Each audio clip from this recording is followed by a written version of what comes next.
To Baltimore, the police officially turned the Freddie Gray investigation over to the prosecutors. As expected, that was expected to happen, it's happened. Those details will not be made public at this time. The prosecutor in Baltimore, her spouse, is a city council member who represents the district that went up in flames. That's a problem. And now, prominent economist Nouriel Roubini, he's blaming the rioting on income inequality. In a recent interview, Roubini says this: "We've seen race riots in parts of the United States because lots of people are poor and angry and resentful. We have to deal with this issue of poverty, of unemployment, and economic opportunities." Tea Party 365 and Fox News contributor David Webb is here. Okay. Nouriel Roubini, big-time economist, Dr. Doom, he says it's income inequality. That's why they're rioting. And you say?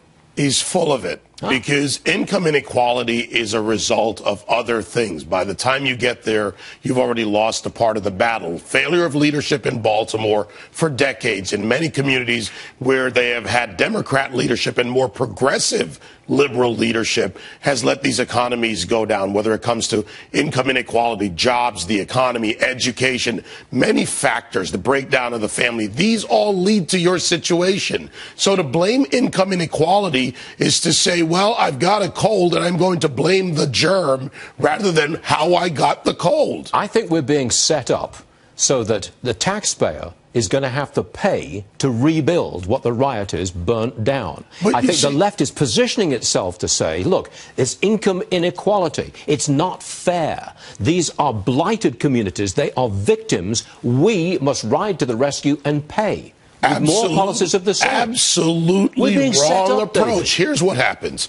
You come in and you put a new coat of paint on it. You build the buildings, you put up shiny new things, and you say we've solved the problem. They have not, Stu. Structurally, strategically, here's what someone should do. I'll give you an example. If I come in as the mayor of Baltimore and I have 4 years, I say in year 1, I want to address education, jobs, and the economy. Where are failing schools? Where are successful schools? Where do we need to fix those problems? Then I look at companies that are leaving because of crime. How do we take out crime in areas so the community can grow? How do we help the mom and pops operate without being robbed? How do we deal with issues with family issues, community centers? How do we even deal with things like making sure that when someone comes out of prison that we try to reintegrate them, maybe through a halfway house or some system, get them in a job? How do we start changing the community? Because the community needs to be rebuilt from the foundation up, not just put up a new building and say, look, the fire came in, we put up a building. You didn't solve the human capital issue.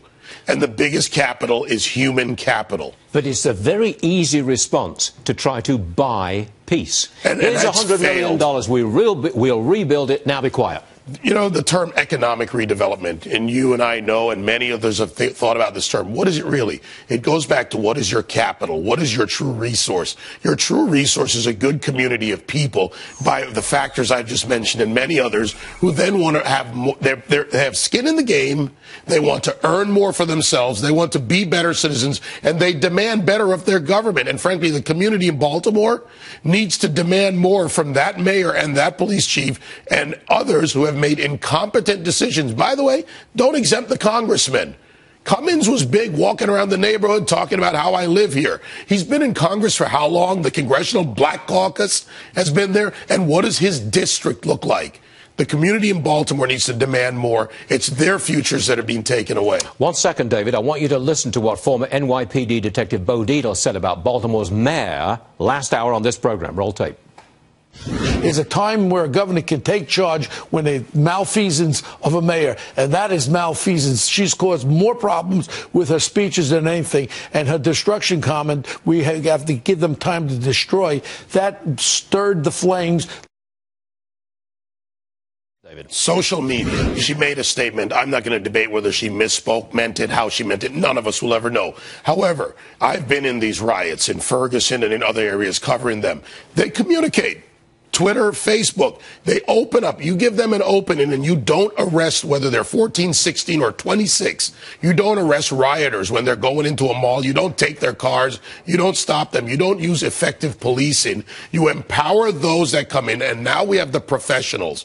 Times Square last night where I was, the professionals are out. Chicago, other cities. Hold on a second. A lot of our people in our audience will not know what's going on here. Last night in Times Square, New York City, and Union Square, yes, New York City, there was a confrontation between demonstrators. Several confrontations, dozens arrested. It got nasty. It got ugly. You were there?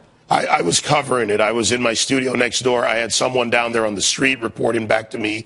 I had people, we're next to Times Square. We were able to take a look at it. What's going on now is the professional protesters, the agitators, the anarchists, take advantage of this energy. And then you also add into it gang elements and others, especially in Baltimore, 3 major gangs, the Black Guerrillas. You have other gangs and you have small-time operators. You have a powder keg that is being used for different agendas. You have a community that needs to, and by the way, media needs to do this too. Let me interject this point. Media needs to tell the good stories too. There are many good people in Baltimore who have stood up and said, stop doing this. A line of men who stood in front of the cops, a young boy. There are people there that want good things for themselves and their community. We need to get them out in front, not just the riots. All right, David Webb, always appreciate when you come on the show. Good to see you. Don't be such a stranger, all right?